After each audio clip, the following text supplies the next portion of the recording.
Chapter 1. A Beautiful Wife. I cannot remember how, when, or where I met Ligeia. It was a long time ago, and my memory is not good. But I think I met her first in a large old city near the Rhine in Germany. She told me that she came from an ancient family, but I never knew the family name of the woman who was my friend, my partner in my studies, and finally my wife. Why did I never discover her family name? Perhaps because she did not want me to find out, but I cannot remember. I remember one thing very well. Ligeia was tall and slim. Later, at the end, she became very thin. How can I describe her quiet, aristocratic movements, or the strange softness of her footsteps? If she came into my office, I only knew she was there when I heard her voice, or when she put her white hand on my shoulder. She had a beautiful face, but it was not a classical kind of beauty. There was something strange about it. I have often tried to understand it. Was it her pure white skin, or her thick black hair? I looked at her long, delicate nose many times. It was perfect. I looked at her sweet mouth. How soft and red it was.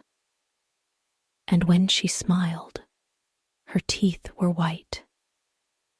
Then I looked into her eyes. They were much bigger than normal eyes. Sometimes, when she was excited, they looked like a deer's eyes. They were black, with long black eyelashes and black eyebrows. But as I looked into them, I realized that they had a strange expression. I thought about it for many hours, sometimes all night. What was the expression in those eyes? I wanted to know. Many times I thought I almost had the answer, but then it was gone. Ligeia was very determined. She was always calm and quiet, but her determination showed in her eyes. It shone like a terrible energy, and sometimes it frightened me. Ligeia was very clever. She was excellent at Latin and Greek, and she knew many other languages perfectly. She never made a mistake. She was also a student of science and mathematics. When we were first married, I often asked her for help with my studies, and we worked together. But after she died, I was alone. Without her, I was like a child in the dark. When she first became ill, she did not come to help me as often as before. She lost weight, and her skin became pale and transparent. When I saw that she was dying, I felt desperate. Ligeia resisted death with all her energy to live. She was determined. I watched in agony as she fought for life. I knew she loved me, but I only understood how much she loved me now that she was dying. She held my hands and said that she was devoted to me. I cannot talk about it now, but let me say that her love for me was part of her determination to live. On the night she died, she suddenly got out of bed and cried, "Oh God, must I die? Must I lose my fight with death? No, I can't die like this." But my dear Ligeia died. I was so sad I could not stay in the old city by the Rhine. For a few months I traveled around. Then I bought an old abbey in an isolated part of England. This dark, sad place expressed my feelings of loneliness, but I decorated it with beautifully colored curtains, carpets, and ornaments. I said to myself, perhaps the bright colors will make me feel happier. Unfortunately, they did not. I began to drink too much. But I do not want to speak about that time of my life. I will only say that one day I married Lady Rowena Trevanion of Tremaine. My new wife had blonde hair and blue eyes. She was very different from my first wife, but how could I ever forget Ligeia? I took Lady Rowena back to a room high up in the tower of the abbey where we lived for the first month of our marriage. The room was very large, with an enormous window made of glass from Venice. The ceiling was high, like a church, and in the center there was a big gold chandelier. There were sofas from the east and an Indian bed. On the walls were long tapestries, like carpets, with designs made of gold. The tapestries moved every time the wind blew. My wife was afraid of me, because I was often sad and depressed. She did not love me much, and stayed away from me. But I preferred this. I always thought about Ligeia, my beautiful Ligeia, dead in the tomb. Sometimes in my dreams, I called to her in the night. I imagined that perhaps my love for her could bring her back to me. At the beginning of the second month, Lady Rowena became ill. She did not sleep very well, and told me she could hear sounds and movements in the tower. "You have a fever," I said. "You're imagining things." She got better, but then she went back to bed with a second illness, worse than the first. The doctors could not understand it. Again, Rowena began to hear little sounds and movements in the bedroom, and they frightened her. One night at the end of September, she woke up suddenly. I was sitting on a sofa by her bed. She whispered to me that she could hear sounds and see movements, and there was a frightened expression on her thin face. But I saw and heard nothing. "It's the wind," I explained. "You can see the tapestries moving in the wind." But her face was white with fear, and she nearly fainted. I remembered that there was some wine on the table on the other side of the room. As I walked under the light of the chandelier, a strange thing happened. I felt something invisible pass me, and on the carpet I saw a shadow, almost the shadow of a shadow. I decided to say nothing to Rowena. I poured out a glass of wine and gave it to her. Then I sat on the sofa and watched her. After some moments, I heard very quiet footsteps on the carpet, coming towards the bed. A second later, as Rowena was about to drink the wine, I saw, or perhaps I dreamed that I saw, 3 or 4 large drops of a bright red liquid fall into the glass. Rowena did not see it.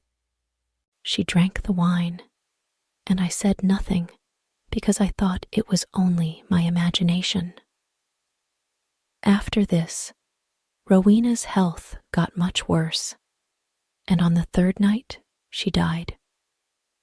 Her servants prepared her for the tomb, then covered her with a sheet. The next night, I sat alone with her body in the bedroom. Strange forms and shadows moved around me. I looked nervously into the dark corners, at the moving tapestries, and I felt frightened. Then I looked at the carpet under the chandelier. There was no shadow there, and I felt better. When I looked at Rowena on the bed, sad memories of Ligeia, the only woman I ever loved, came back to me. It was perhaps around midnight when I heard a sound. It was quiet but clear, and it woke me from my dreams. I thought it came from the bed. I listened in terror, but I did not hear it again. I looked carefully at Rowena for any sign of life. She was not moving, but I continued to look at her. Minutes passed. Then I noticed a little color in Rowena's face. My heart stopped in horror. I could not move. When I understood that Rowena was not dead, I tried to revive her, but soon the color disappeared from her cheeks. Her face looked like marble again, and her lips were thin with the horrible expression of death. When her body was cold and rigid, I fell onto the sofa and dreamed about Ligeia. An hour later, I heard the same sound as before. I listened. Yes, there it was again, a sigh from the bed. I ran over and saw clearly that her lips were trembling. Then they opened, showing her bright teeth. I thought I was going mad. There was a pink color on her cheeks and neck. Her body was getting warm again, and her heart was beating a little. Lady Rowena was alive. I did everything I could to revive her. Then suddenly, her color disappeared. Her heart stopped, and her body became cold and rigid. I sat down and began to think about Ligeia again. Then again, for the third time, there was a sound from the bed. But why must I describe the horrors of that night? Again, I tried to revive Rowena, and then a fourth time. Each time she seemed to fight with an invisible force, and each time her body changed. I cannot say how, but she looked different. It was nearly dawn when she moved again. I was sitting on the sofa, exhausted, but Rowena's body moved with more energy than before. Her color returned. Signs of life changed her face. Her eyes were closed, but she looked alive. Then she suddenly got out of bed and walked slowly to the center of the room, like she was walking in her sleep. I did not tremble. I did not move. I was as cold and still as stone, paralyzed by what I saw. As I looked at her, my head filled with wild thoughts. Was Rowena really alive? Could I really see her blonde hair and blue eyes? Why wasn't I certain? I could not see her mouth very well, but her cheeks were like pink roses. Weren't they Rowena's cheeks? But wasn't she taller than before? I was filled with a kind of madness. I ran to her, but she moved away. Then I saw her long hair moving in the wind. It was blacker than the black of midnight. And now, slowly, her eyes opened. I shouted like a madman, "These are the black eyes of my lost love, the eyes of Ligeia." English 5 Days Story.